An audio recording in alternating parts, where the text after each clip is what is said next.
여러분 안녕하세요. 저는 1년 동안 여러분과 함께 윤리와 사상을 공부하게 된 배 선생입니다. 요즘 코땡땡 바이러스로 인해서 개학이 한없이 연기가 되고 있어요.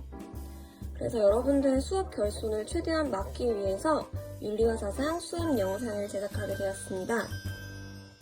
자, 그러면 윤리와 사상 오리엔테이션 시작하겠습니다.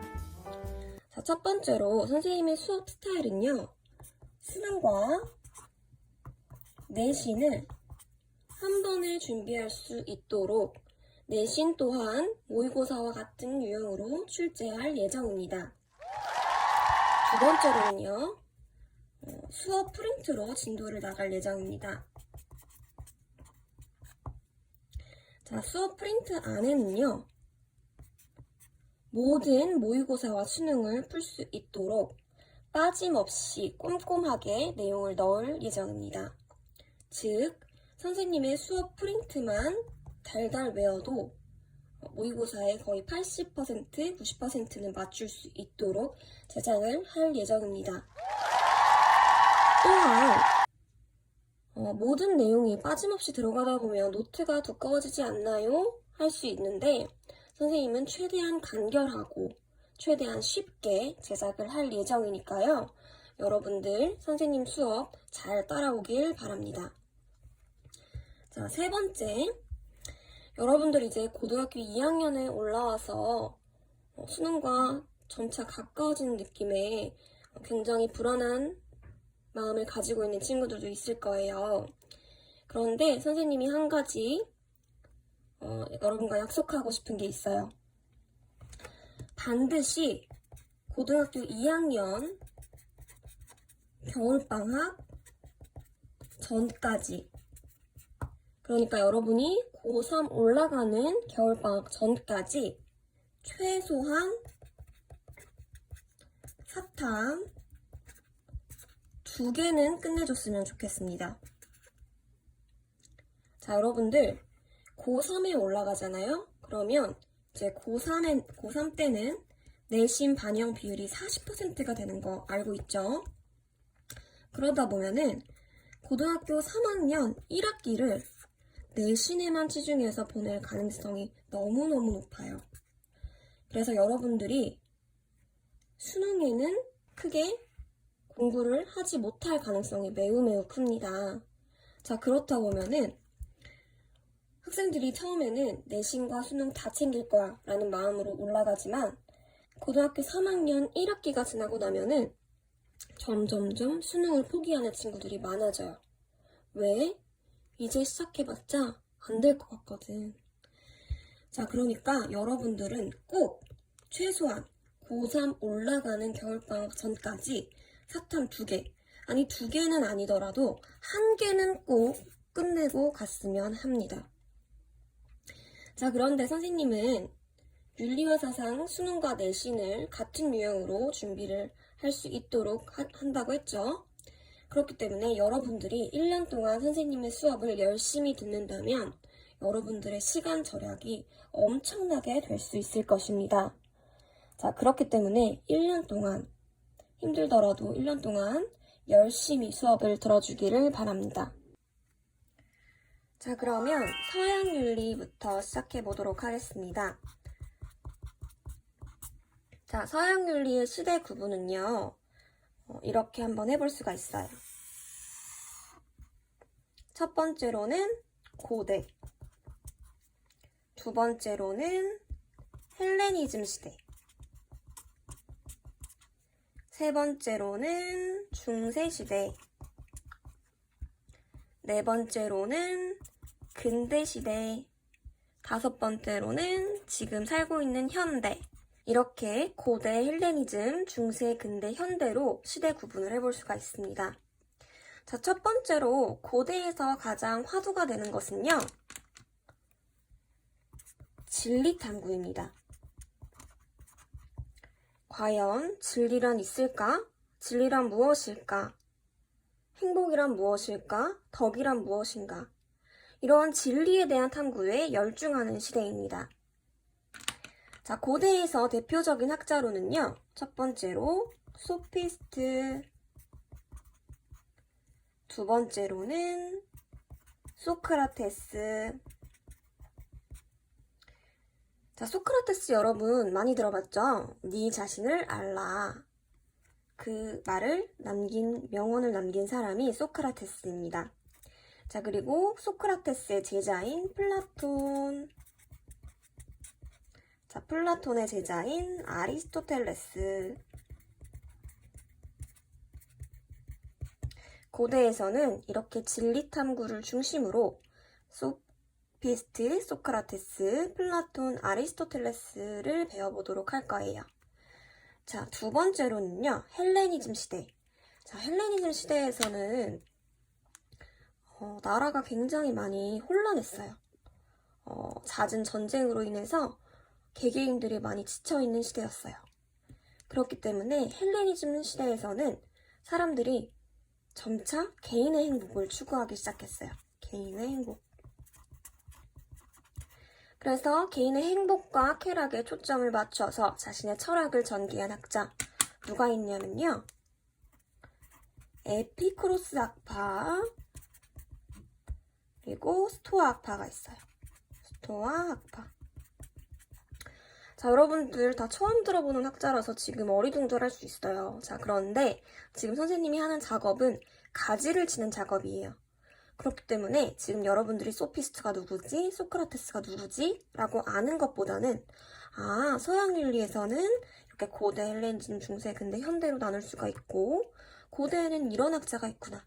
헬레니즘에는 이런 학자가 있구나. 이 정도만 파악을 하고 가도 굉장히 훌륭합니다.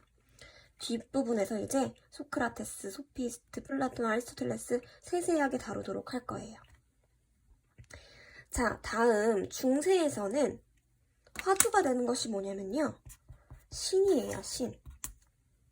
어지러운 세상 속에서 개인의 행복을 찾는데 너무 부족한 게 많은 거예요. 여러분, 생각해보세요. 인간은 완전한 존재일까요? 불완전한 존재일까요? 네, 불완전한 존재죠. 완벽한 인간은 세상에 존재하지 않아요. 그래서 그러한 완벽함을 사람들이 점차 신에게 찾기 시작했어요. 자, 그래서 중세에서 가장 중요한 화두는 신입니다, 신. 자, 중세에서 우리가 배워볼 학자는요, 첫 번째 누구냐면, 아우구스티누스. 아이고, 이름이 많이 길다.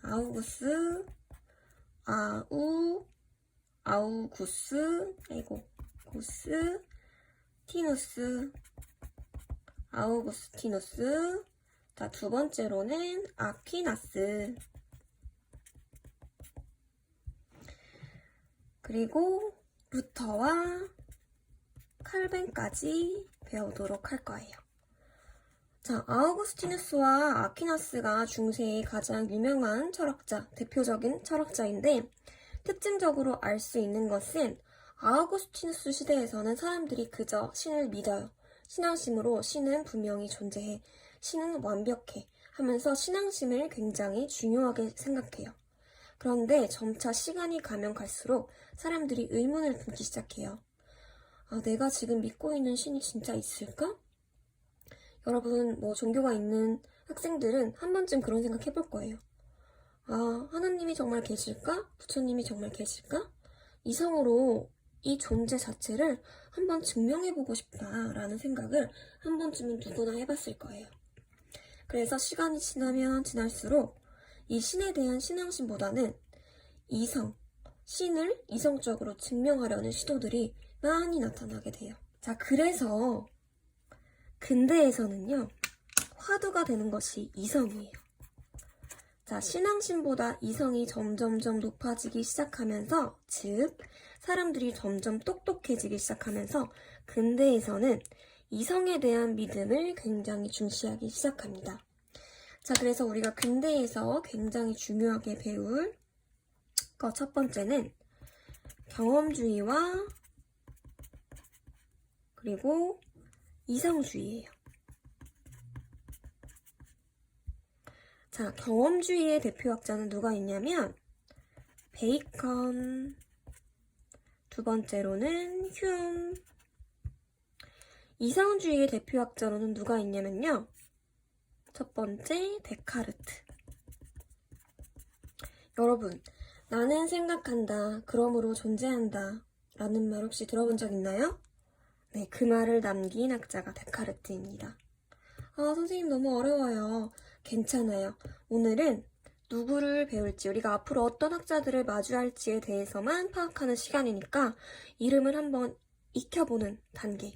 불안해하지 않아도 됩니다. 자, 또 이성주의에서는요, 스피노자. 이렇게 배워보도록 할 거예요. 자, 두 번째로 우리가 근대에서 중요하게 배울 건 뭐냐면 공리주의와 의무주의예요. 아, 선생님 공리주의는 뭐예요? 자, 공리주의는 뭐냐면 예를 들면 이런 거예요. 여러분들 한 명을 희생해서 10명이 살 수 있다면 여러분들은 어떤 선택을 할 것 같아요? 맞아요. 선생님 같아도 한 명을 죽이고 10명을 살릴 수 있다면 10명을 살리는 쪽을 택할 것 같아요. 그게 공리주의예요. 최대 다수의 최대 행복을 중시하는 거. 그게 공리주의입니다. 자, 공리주의에서는 대표적으로 벤담과 밀을 배워보도록 할 거예요. 벤담과 밀. 자, 의무주의에서는요, 칸트와 그리고 칸트의 뒤를 잇는 로스를 배워보도록 할 거예요. 자, 칸트는 의무주의, 간단히만 얘기를 해주자면 칸트에게 도덕적인 행동이라는 것은 여러분이 의무를 가지고 의무의식에서 행하는 행위가 도덕적인 행위예요. 자, 예를 들어 볼게요. 여러분들이 거지를 봤어요. 거지를 봤을 때 아, 저 거지 너무 불쌍하다. 동정심으로 그 거지를 돕는 것은 칸트 입장에서는 도덕적인 행위가 아니에요. 왜냐? 칸트는 의무의식, 내가 저 거지를 도와주어야만 한다 라는 의무의식을 가지고 그 거지를 도와주었을 때에만 그것은 착한 행동이 돼요. 그래서 의무주의의 대표는 칸트입니다. 여러분들 다 이해할 필요 없어요. 여기서는 뭐만 하면 된다? 아, 시대 구분은 이렇게 되고 그 시대에 따라서 어떤 학자들이 있나 그것만 익히면 됩니다. 자, 다음 마지막으로 현대. 우리 현대에서는 크게 세 가지를 배울 거예요. 첫 번째로는 뭐냐면 실용주의의 주의. 자, 실용주의가 뭐냐면 여러분들 실용주의는 이해를 굉장히 잘해요. 왜냐면 지금 우리가 현대에 살고 있고 실용주의에 입각한 가치관을 여러분들이 많이 가지고 있기 때문이에요. 실용주의란 뭐냐면요, 여러분. 이런 거예요. 옛날에 선비들은 앉아서 우리 공부를 많이 하셨죠. 그거는 우리가 실제적인 삶에서 도움이 되나요? 안 되나요? 네, 직접적으로는 도움이 되지 않아요. 직접적으로 도움이 되는 것은 오히려 밭에 나가서 밭 깔고 추수하고 정말 우리가 입고 먹고 하는데 직접적인 도움이 되는 그런 활동을 하는 것이 더 실용주의에 가깝다고 할 수 있을 거예요. 그런 것들이 실용주의입니다. 자, 두 번째 우리가 배워볼 건 뭐냐면 실존주의예요. 실존주의. 자, 실존주의에서 중요한 것은 뭐냐면 개인의 주체적인 선택과 결단. 자, 주체적인 선택이라는 건 뭐냐면 쉽게 얘기하면 이런 거예요. 여러분들이 부모님에 의해서 선택하는 거. 주체적인 선택과 결단이라고 할 수 있나요? 아니겠죠. 여러분들의 삶을 여러분들이 주체적으로 선택하는 것. 그것이 실존주의입니다. 자, 실존주의에서의 대표적인 학자는요. 크게 또 이렇게 나눌 거예요. 유신론적 실존주의와 무신론적 실존주의. 자, 여기서 말하는 유는 있을 유자예요. 그리고 여기서 말하는 무는 없을 문자예요. 자, 그래서 유신론적 실존주의라는 것은 신을 믿는 사람들, 신이 있다. 그리고 무신론적 실존주의자는 누구냐면 신이 없다고 생각하는 사람들, 즉 신을 믿지 않는 실존주의자들. 이렇게 크게 두 가지로 나누어서 배울 거예요. 그래서 신을 믿는 학자들은 누가 있냐면 키에르케고르가 있고요. 그리고 두 번째로는 야스퍼스가 있어요. 다음으로 신을 믿지 않는 실존주의자는 누가 있냐면 하이데거. 두 번째로는 사르트르가 있습니다. 자, 다음 마지막으로 우리가 현대에서 배워볼 거는 뭐냐면요. 이거 자리가 너무 없네. 자, 덕윤리와 배려윤리 이렇게 배울 거예요. 여러분들 이렇게 고대 헬레니즘, 중세, 근대, 현대까지 우리가 배울 모든 철학자들을 다 적어봤어요. 자, 여러분들 이게 거의 한 학기 진도예요. 한 학기는 이렇게 이 학자를 배우면 끝납니다. 자, 그러면 다음 시간에는 본격적으로 소피스트부터 자세하게 알아보도록 할 겁니다. 고등학교 2학년에 올라온 만큼 우리 새로운 마음가짐을 가지고 이 혼란한 시국에서도 열심히 공부를 해보도록 합시다. 화이팅!